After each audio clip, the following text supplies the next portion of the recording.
Okay, now let's talk about convert entities. In my opinion, this is one of the most important and unfortunately one of the most slept on functions within SolidWorks. The whole idea behind this function is if you have a sketch, what it's going to allow you to do, so in this case I've got a sketch on the surface, I can select entities and pull lines or surfaces into my sketch as physical sketches.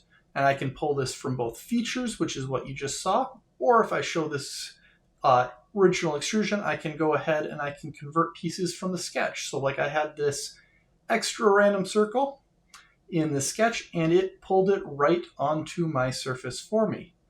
Note that this works with anything, so I can use a plane that is slightly further out, and I can use convert entities and do exactly the same thing, pulling those drawings into that plane, like so, and all of a sudden they are in, I have those lines in that sketch. I don't have to add any dimensions. You can see that my sketch is already fully defined.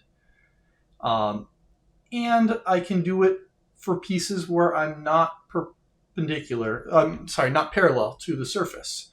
So I have this sketch here that I've pulled, and I've basically taken what it would look like to take those lines and pull them into my sketch. To kind of emphasize exactly what this means, I've got a little bit more of a plane here. And what I'm going to do is pull these guys in here, and you can see that it is a lot more of a oval than a circle, which is the actual shape of that. So as you can see, I can't dimension it because it's not a regular piece. And what I'm going to do here is I'm actually going to go ahead and draw in what a regular circle is on that plane. And that really shows that, yeah, what I pulled into this is no longer circular. It is an oval because it's what I'm seeing at that angle.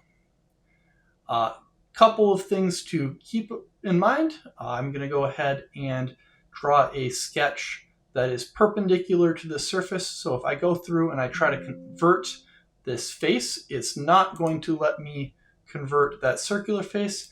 And how I can get around that is what I actually want is that outline of it. So the line of the circular face, which is perpendicular, will show up as a line no problem. The same is true. I can't select this outside edge. It's going to give me a similar error. But what I can do is I can select this top edge, this circle here, create a line, and then I can get that outline just as easily. So really helpful when you have features that you're trying to dimension from or move from, or if you have a repeated image, you can go ahead and convert whatever you want into your sketch plane so you can use it a little bit easier. Hopefully you find this helpful. Take care.